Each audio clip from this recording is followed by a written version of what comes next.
ஒரு காலத்துல அரசியல்வாதிகள் அந்த சோஷியல் சர்வீஸ் செய்யக்கூடியவங்க தான் அடுத்தவங்கள்ட்ட இருந்து உதவிகள் எடுத்து சமூகத்துக்கு சேவை செய்கிறதாலையும், அடுத்தது வந்து அரசாங்கத்தில் நிதியுதவிகள் எடுத்து சமூகத்துக்கு சேவைகளை செய்கிறதாலையும், அதை வந்து ஊருக்கு தெரியப்படுத்தணுங்கிறதுக்காக மீடியாஸை யூஸ் பண்ணாங்க. இப்ப கையில போன் இருக்கிற எல்லாரும் ஒரு கேமராவை தூக்கி பிடிச்சிக்கிட்டு என்ன செய்யறாங்கன்னா ஒரு ஏழடை விட்ட போறாங்க. அந்த ஏழடை விட்ட போய் உதவி ஒன்று செய்யற பேர்ல கேமராவை கையில முன்னுக்கு வச்சுக்கிட்டு அந்த உதவியை செய்யறாங்க. ஆல்ரெடி அந்த ஏழைகள் வந்து தங்களுக்கு யாராவது ஹெல்ப் பண்ண மாட்டாங்கன்னு எதிர்பார்ப்பில் இருக்கிறவங்க.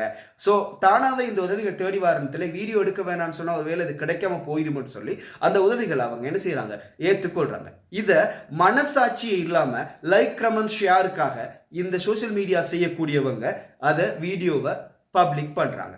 ஒரு விஷயத்தை மட்டும் நாங்க யோசிச்சு கொள்ளணும், இது எவ்வளவு கேவலமான வேலை அப்படின்னு சொல்லி. ஏன்னு சொன்னா நாம யாருமே வாழ்க்கையில ஒரு தடவை கூட உதவிகளே எடுத்தது இல்லையா யார்கிட்டையும்?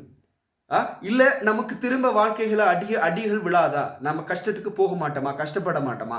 அப்படியான நேரங்கள்ல எல்லாம் யாராவது சோசியல் மீடியாஸ்ல வீடியோஸ் எடுத்து சோசியல் மீடியாஸ்ல நாங்க இவங்களுக்கு ஹெல்ப் பண்ணோம் அப்படின்னு சொல்லி நம்மளோட முகத்தோட போட்டா, அதுக்கப்புறம் நம்மளோ இல்லை நம்மளோட குடும்பங்களோ யாரோ செல்ஃப் ரெஸ்பெக்டோட சமூகத்துல நடமாட முடியுமா? எல்லாரும் தனி மனுஷனா எல்லாரும் எதிர்பார்க்கறது செல்ஃப் ரெஸ்பெக்ட்ங்கிறது. அது பிச்சைக்காரனா இருந்தாலும் சரி எதிர்பார்க்கறது தான். ஸோ அதே மாதிரி இந்த ஏழைகளுக்கு அவங்களுக்கு மானம் மரியாதை எல்லாமே இருக்கு. அதில் விளையாடாதுங்க. ஏன்னா அவங்களுக்கு பிள்ளைகள் இருக்கு, அவங்களுக்கும் சொந்தக்காரர்கள் இருப்பாங்க, நாளைக்கு அவங்களும் நல்லா இருப்பாங்க. ஸோ நீங்கள் இப்படி செஞ்ச வீடியோ சோஷியல் மீடியாவில் அது திரும்ப திரும்ப எப்படியும் வரப்போகுதுதான், அது அழிஞ்சு போறதில்லை, பெர்மனண்டாக இருக்க போகிறது. ஸோ நீங்கள் இப்படி செய்கிறதால நாளைக்கு அவங்களுக்கு தலை காட்ட முடியாத ஒரு நிலைமை கூட ஏற்படலாம்.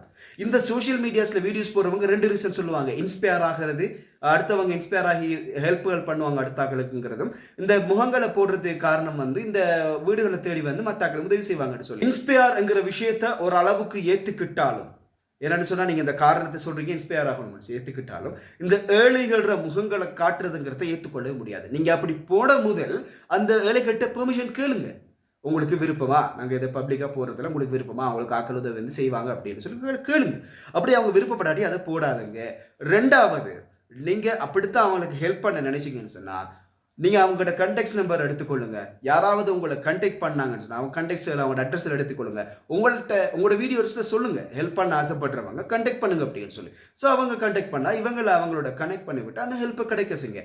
இதுதான் செய்ய வேண்டிய உண்மையான விஷயமே தவிர அவங்களோட முகங்களை காட்டி நீங்கள் பிழைக்கிறதுங்கிறது அது எந்த அளவுக்கு மானங்கட்ட கேவலமான வேலை அப்படிங்கிறத நான் சொல்ல தேவையில்லை. அடுத்த இந்த இடத்துல யார் யார பேர் யாருங்கிறத நாங்கள் சொல்ல விரும்பலை, தேவையும் இல்லை, எல்லாருக்கும் தெரிஞ்சிருக்கும்.